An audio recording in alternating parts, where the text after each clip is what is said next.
ప్రణతి television వీక్షకులందరికీ నమస్కారములు. మిథున రాశి 2019 మార్చి నెల 16వ తేదీ శనివారం నుంచి 31వ తేదీ ఆదివారం వరకు ఉన్నటువంటి ఈ పక్షంలో మిథున రాశి జాతకులకి ఫలితాలు, సూచనలు, సలహాలు ఒక 5 పాయింట్లు చెప్పుకోబోతున్నాం. ఇక మొదటి పాయింట్ ఏంటంటే మార్చి 16వ తేదీ ఉదయం నుంచి 18వ తేదీ రాత్రి 9:46 వరకు ఉన్నటువంటి సమయం అంతా కూడా అది ఎలా ఉంటుందంటే ఆర్థిక సంబంధమైనటువంటి లోపాలన్నీ కనపడుతుంటాయి. డబ్బు ఇవ్వాలన్నా ఇస్తే ఏమిటి, ఇవ్వకపోతే ఏమిటి, ఒకవేళ డబ్బు రావాలన్నా అది వస్తే ఏమిటి, రాకపోతే ఏమిటి, ఎదుటి వ్యక్తిని దూషించాలన్నా దూషిస్తే పరిస్థితి ఏమిటి, దూషించకుండా ఉంటే ఏమిటి, అంటే నెగిటివ్ పాజిటివ్గా థింకింగ్ అంతా ఉంటుంది. కానీ చిట్ట చివరికి చూస్తే ఫలితం అంతా కూడా నెగిటివ్గానే ఉంటుంది. సో 18వ తేదీ రాత్రి వరకు 16, 17, 18 3 రోజుల్లో కూడా కొంత జాగ్రత్తగా ఆర్థిక విషయాల్లోనూ, కుటుంబ విషయాల్లోనూ, ఎదుటివారితో మాట్లాడే విషయాల్లోనూ పొరపాటున ఎక్కడన్నా కూడా టంగ్ స్లిప్ అయ్యేటువంటి అవకాశం ఉంటుంది. కనుక ఆ టంగ్ స్లిప్ కాకుండా జాగ్రత్తలు పడాలి. ఇక నెక్స్ట్ రెండవ పాయింట్ ఏమిటంటే 18వ తేదీ రాత్రి 9:46 నుంచి 20వ తేదీ రాత్రి 9:36 వరకు ఉన్నటువంటి సమయం అంతా కూడా అంత హడావిడిగా ఉంటుంది, సంతోషంగా ఉంటుంటారు. స్నేహితులతో కావచ్చు, సోదరులతో కావచ్చు, దూర ప్రాంత ప్రయాణాలతో విషయాల్లో కావచ్చు, లేక దగ్గరగా ఉన్నటువంటి చిన్నపాటి ప్రయాణాలు కావచ్చు, ఏదైనా సరే కొంతవరకు ఒక అవగాహనతో పని ముందుకు తీసుకుపోయే విధంగా, అనుకూలించే విధంగా పరిస్థితులన్నీ కూడా చాలా ఆనందమయంగా ఉంటాయి. కనుక అలాంటి ఆనందమయంగా ఉన్నటువంటి సమయంలో కొంతమంది విసిగించినప్పటికీ, నిందించినప్పటికీ, దూషించినప్పటికీ, విమర్శించినప్పటికీ కూడా దాన్ని పట్టించుకోకుండానే ఉంటారు. ఎందువల్లంటే మీ ఆనందమే బ్రహ్మానందంగా ఉంటుంటారు కనుక. ఇక నెక్స్ట్ మూడవ పాయింట్ ఏంటంటే 20వ తేదీ రాత్రి 9:36 నుంచి 24వ తేదీ అర్ధరాత్రి తదుపరి 1:12 వరకు ఉన్న సమయం అంతా అక్కడ కొంచెం బ్రేక్ పడేటువంటి అవకాశం ఉంది. అనుకోకుండా ఆటంకాలు వచ్చేస్తాయి. అనుకోకుండా ఏదో తెలియనటువంటిది అక్కడ సమస్య కనపడుతుంటుంది. ఆ సమస్య ఎలా వచ్చిందనేది అర్థం కాకపోతుంది.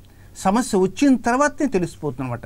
ముందు ఎక్కడ మీరు ఊహించకుండా ఉంటారు. అది ఉద్యోగం కావచ్చు, వ్యాపారం కావచ్చు, వెహికల్ కావచ్చు, ఇల్లు కావచ్చు, లేక మీ కెరీర్ పాయింట్ ఆఫ్ వ్యూలో కొన్ని ముఖ్య నిర్ణయాలు ఎక్కడన్నా బెడ్స్ కొట్టేటువంటి అవకాశాలు కూడా ఉంటాయి.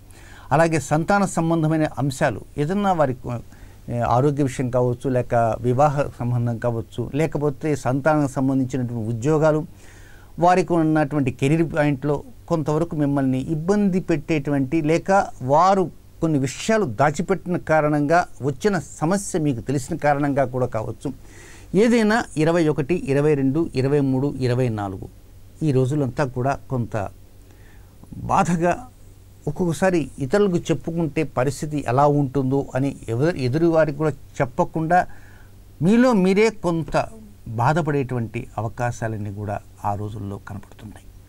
ఇక నెక్స్ట్ తర్వాత పాయింట్, 4వ పాయింట్ ఏంటంటే 24వ తేదీ అర్ధరాత్రి 1:12 నుంచి 29వ తేదీ రాత్రి 7:25 వరకు ఉన్నటువంటి సమయం అంతా కూడా అమ్మయ్య ఈ పక్షంలో ఇంత చక్కటి రోజులు మళ్ళా వచ్చాయి, రాకపోతే మన పరిస్థితి ఏమిటి అని ఆలోచనలు పడతారు. అంటే అంత ఆనందంగా ఉంటుంది అనమాట.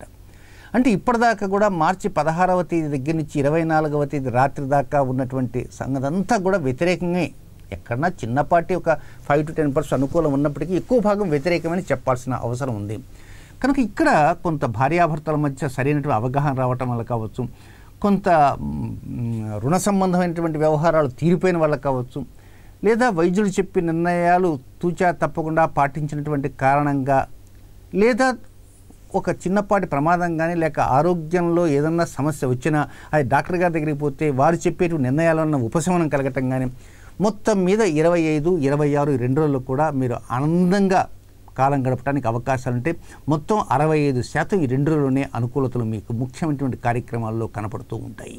ఇక 5వ పాయింట్ ఏంటంటే 29వ తేదీ రాత్రి 7:25 నుంచి 31వ తేదీ రాత్రి వరకు ఉన్న సమయం అంతా కూడా చాలా వరకు అది కొంచెం ఇబ్బందికరంగా, ఆటంకాలు కలిగే విధంగా, ఉపశమనం లేని విధంగా, ఎవరికీ చెప్పుకోలేని విధంగా, చేసిన పనే మళ్ళా చేసే విధంగా, అనవసరంగా డబ్బు ఖర్చు అయ్యే విధంగా, ఒకటిగా దానికి ఎన్ని పదాలైనా ఉపయోగించవచ్చు. సో 30, 31 2 రోజులు కూడా కొంత వ్యతిరేకతలు అధికంగా ఉంటాయి. పైగా ఫైనాన్షియల్లో లాస్ట్ 2 డేస్ ఇది. ఈ 2 రోజుల్లో మీ నిర్ణయాలని కొంచెం గట్టిగా పట్టుకొని వేలాడకండి. మీరు పట్టిన కుందేలకు 3 కాళ్ళు అనే ఉద్దేశంతో మాత్రం ఉండకండి.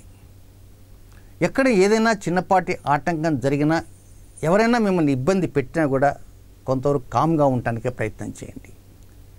అంటే మౌనం అంగీకార సూచకం కదా, మనం ఏదైనా తప్పు చేయకపోయినా కామ్గా ఉంటే తప్పు చేసిన వారు అవుతామేమో అని.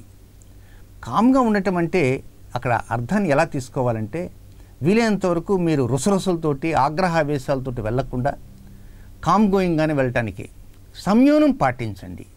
అంతే తప్ప ఎదుటివారితో యుద్ధం చేద్దామనేటువంటి ఆలోచనలకు మాత్రం వెళ్ళకండి. మొత్తం ఇది ఈ పక్షంలోనే 17వ తేదీ ఆదివారం పుష్యమి నక్షత్రం ఉంది. మీకు కరెక్ట్గా రవి పుష్య యోగము మీకు ధనస్థానంలో కుటుంబ స్థానంలో జరుగుతున్నది. అలాంటి రవి పుష్య యోగము రావటం అనేది ఈ యొక్క విశేషము. అందులో ముఖ్యంగా ఏమిటా విశేషం అంటే, మీ రాశిలోకి రాహు వచ్చేసాడు. ఎప్పుడు ఈ నెలలో రాహు వచ్చాడు. రాహు వచ్చిన తర్వాత సంక్రమణం తర్వాతనే ఇది జరిగింది. సో రవి పుష్య యోగం గురించి ప్రత్యేక వీడియో కూడా ఇవ్వటం జరిగింది కనుక ఆ వీడియోని కూడా చక్కగా చూడటానికి ప్రయత్నించండి.